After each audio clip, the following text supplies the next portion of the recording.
Good afternoon, everyone. We will be reporting about Japanese art. So our report will be tackled about the following. First, enumerate the different Japanese art.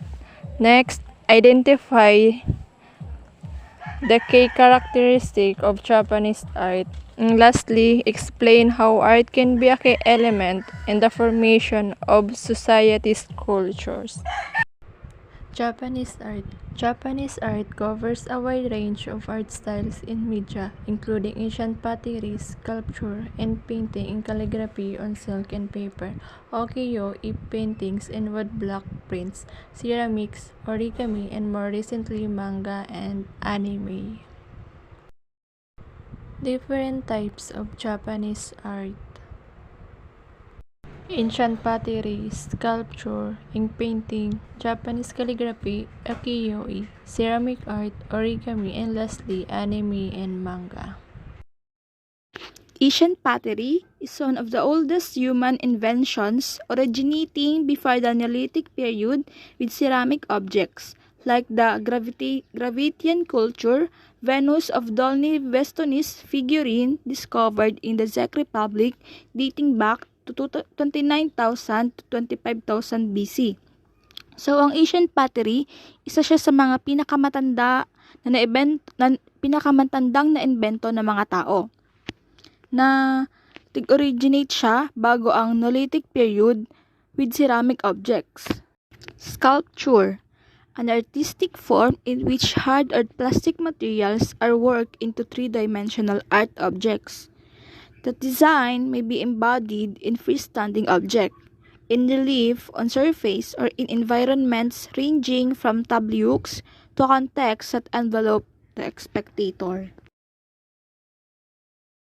Ink painting is a type of Chinese ink brush painting which uses blank ink such as that used in Asian calligraphy in different concentration.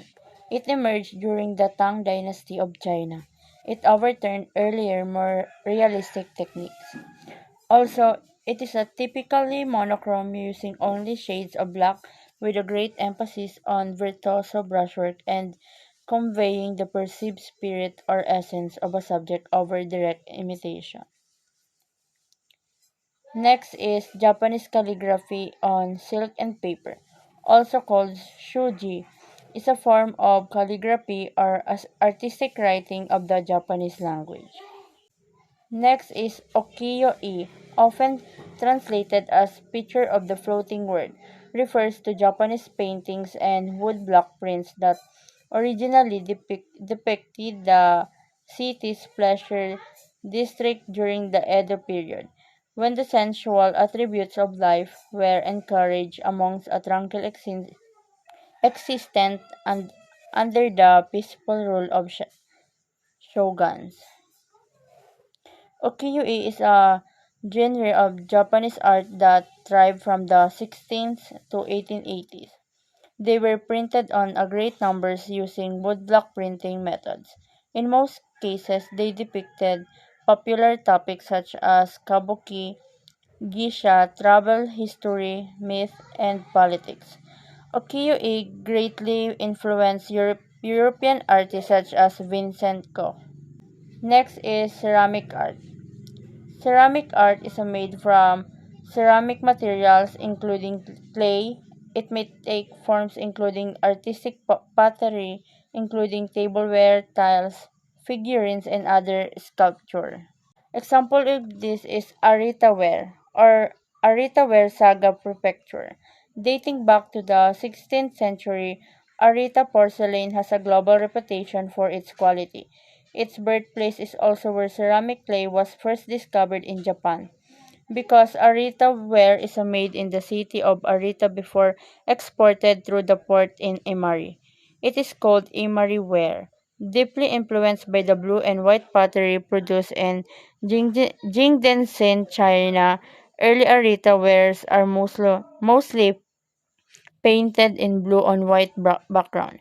It's greatly admired by Japanese people for its light, purely white body. Origami also create paper folding object out of paper to create both two-dimensional and three-dimensional subject.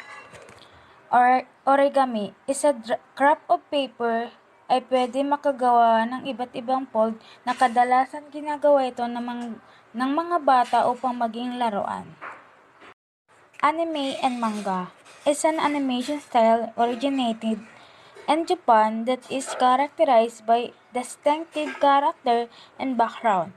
Storylines may include a variety of fictional or historical character, events, and setting. Anime and manga. Kadalasan ito nakikita sa mga bookstore at lahat ng kabataan ay mahilig sa mga anime at magbasa ng comics. Manga is a Japanese for comics or whimsical images. Manga developed from a mixture of ukiyo-e and Western style of drawing, and took its current form shortly after World War II.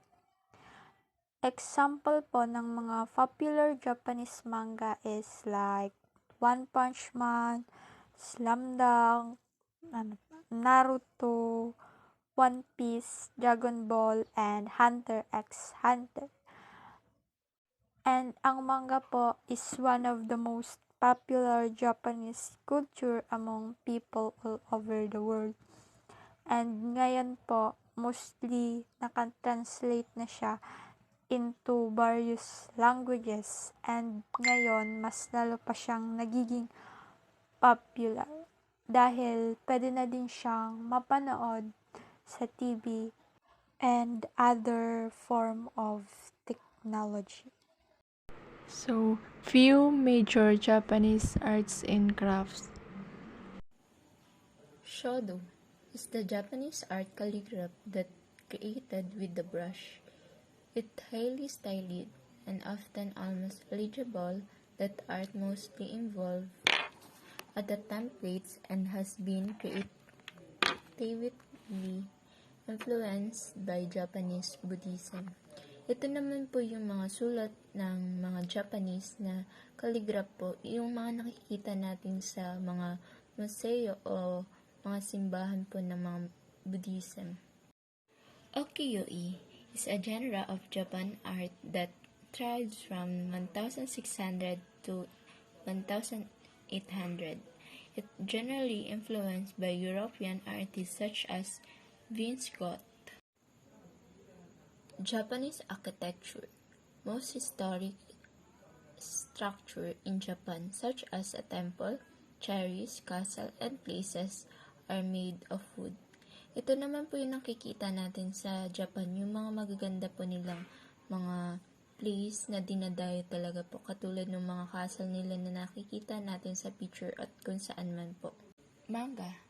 As the Japanese comic books, Japan began producing dark, irrelevant, sexual, violence, graphic novels as early of the 1760th century that were essential comics book. That book were largely banned in 1787, but the artists control nonetheless. Ito naman po yung nakikita natin ngayon na usong-uso po yung manga na may story, iba't ibang klaseng story po siya, which is patok na patok po siya sa mga millennials po, tulad na. And the fifth Japanese arts and craft is origami. This origami is a Japanese art of folding paper to create decorative art.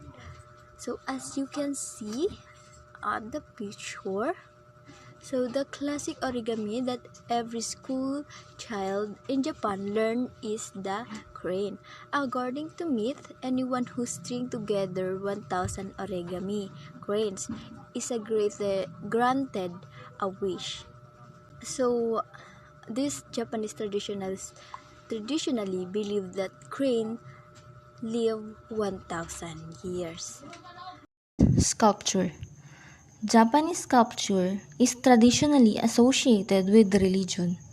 Wooden sculptures of protector of Buddha such as Niyo and Shitinyo, guard the gates of many temples. Shinto, gods known as kami, are often predicted in sculpture at shrines. Several of these are priceless cultural artifacts, including sculptures that rank amongst the largest in the world, such as Buddha of Todaiji.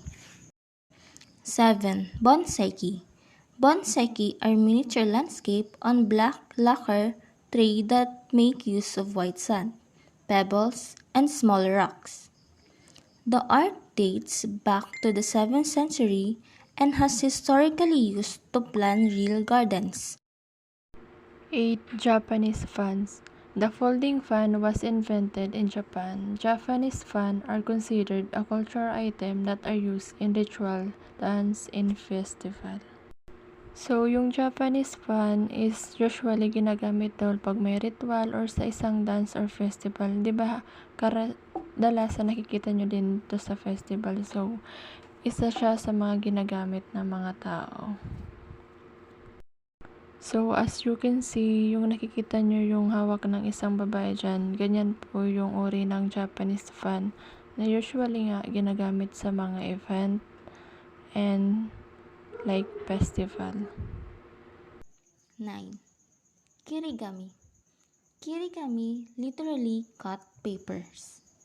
It's like origami except that the paper can be cut to create more elaborate designs. Kirigami are made from a single piece of paper without gluing. Maki-e. Maki-e are a type of Japanese lacquerware decorated with powdered metals such as gold or silver. An artist uses a fine brush to shape the powder into decorative patterns. It has an old-fashioned and elegant feel and is used in Japanese interior design. Maki-e is the type of things you'll find in Japanese-style luxury hotel. It's also used to decorate small items such as jewelry boxes and pens. 11. Amigurumi. Amigurumi is the Japanese craft of knitting or scratching small stuffed animals and creatures. Designs typically adhere to the kawaii aesthetic.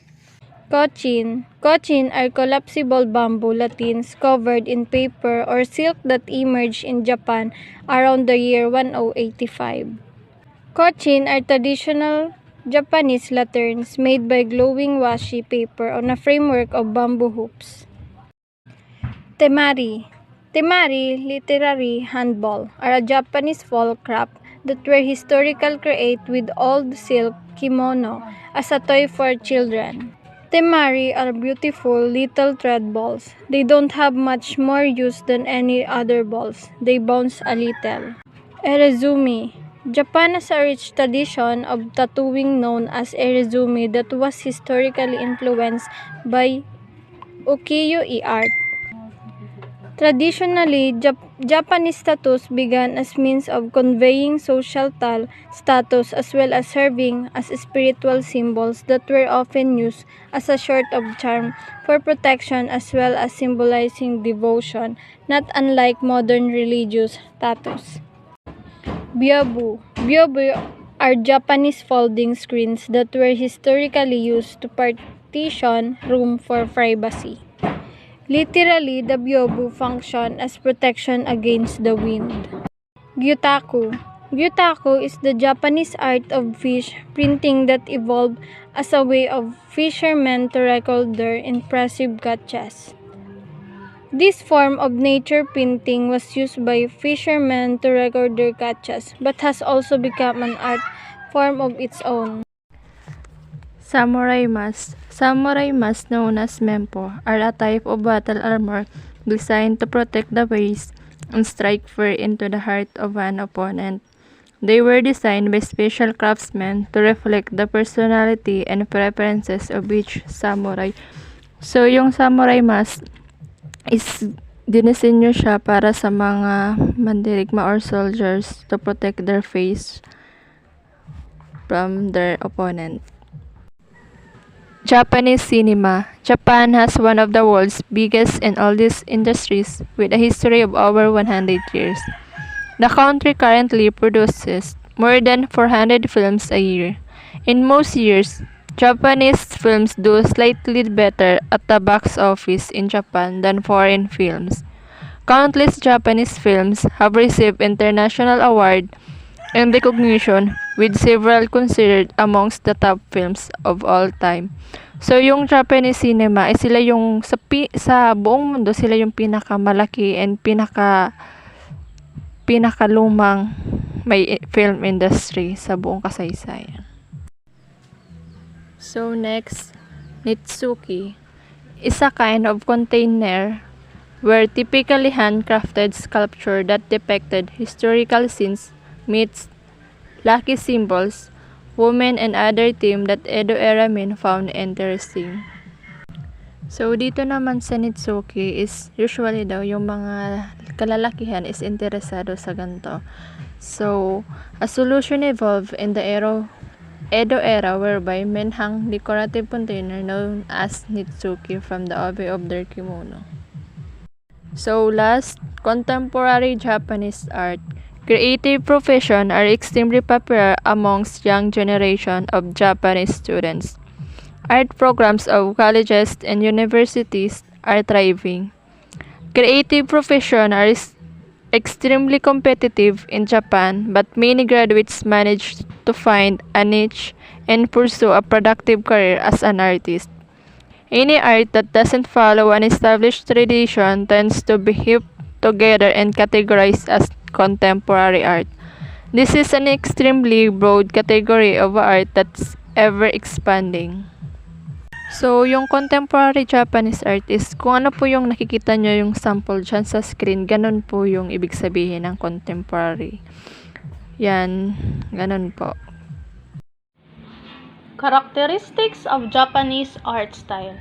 Japanese art has existed for more than 10,000 years, having started with simple pottery and evolving into Japanese anime drawings and cartoons. It has been influenced by Chinese art, European art, and American culture. Japanese art has had many phases, and the characteristics of art have changed drastically over time.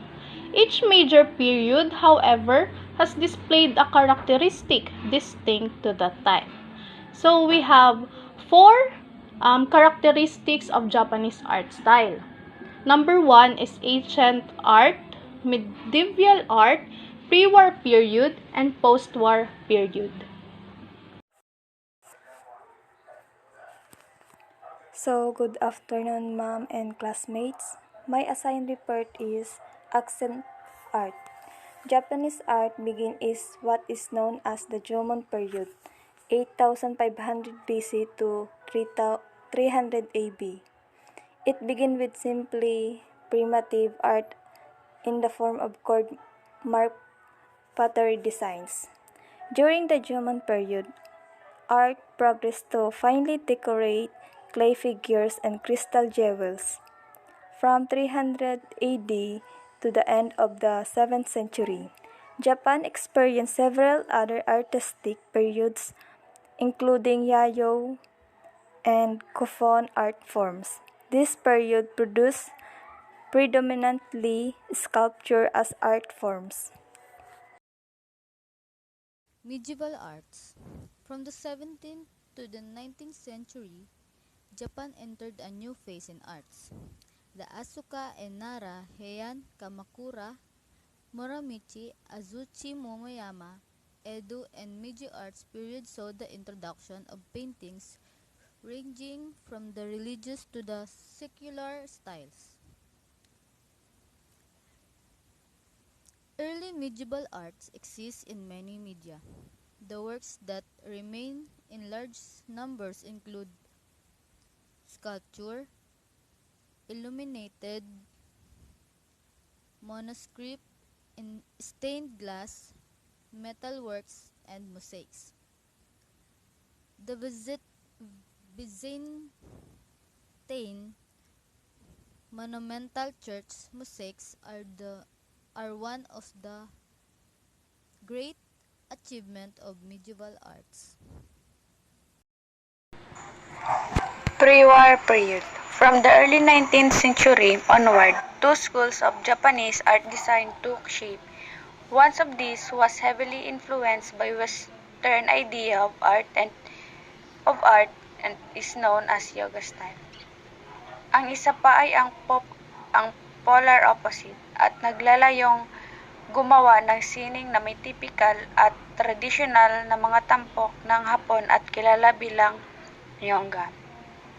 Ang estilo ng yoga ay gumagamit ng parehong mga Western na pamamaraan at materyales sa mga painting nito tulad ng oil paintings, watercolors, ink sketch, lithography at etching.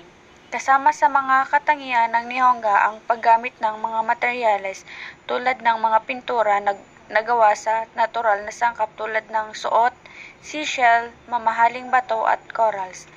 Ang mga diskarte sa pagpipinta ng Nihonga ay karaniwang nakakamit sa pamamagitan ng matinding pagtatabing at pagkakaroon o kawalan ng mga balangkas. Post-war period, Japan saw the introduction of commercial art and especially the beginning of Japanese cartoons.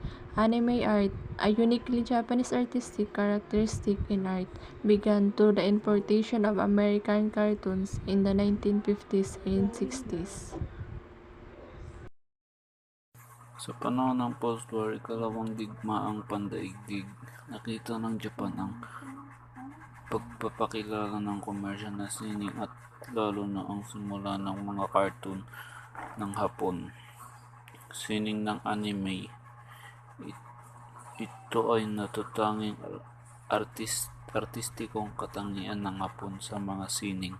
Nagsimula sa pamamagitan ng pag-import ng American cartoon noong 1950s at 60s. Ang cartoon ng Hapon ay makikita sa mga sikat na cartoon ngayon tulad ng Pokemon at Yu-Gi-Oh! Ang sining ng Hapon ay lubos na inspirasyon ng tradisyon ng anime ng Hapon. Ang mga tradisyonal na Hapon ay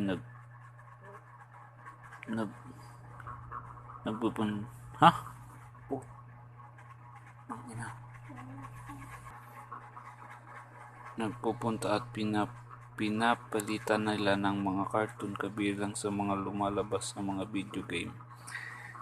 Si Takashi Murakami ay isa sa pinakasikat na Japanese contemporary artist na nagtatrabaho siya sa fine arts, media pati na rin sa commercial at kilala sa pag-blur ng linya sa pagitan ng mataas at mababang sining pati na rin ang mga aesthetic na katangian. So before we proceed to our another topic, do you have any questions, clarifications, suggestions? If none, let's move on. How can be a key element in the formation of a society's cultures? So, paano daw nakakatulong yung mga key element na didiscuss ng mga reporters sa atin as a person? Sure. So, art has been a part of human culture for many centuries. It has been used to express emotions, to communicate ideas, and it has been a way to pass down knowledge from one generation to another. Art is important in our cultural and social lives because it is the medium through which we process our emotions and ideas. So, yung art daw is nakakatulong sa atin para mag-express ng emotion through art. So, 'di ba, usually yung mga teenager ngayon is yung the way na mag-show ng emotion is through art, dancing or any art that will help us. So, before we end our discussion, we will end a quotation that says, "Tough times never last, tough people do," by Robert Schuller. That's all for today, and thank you for listening. Have a nice day.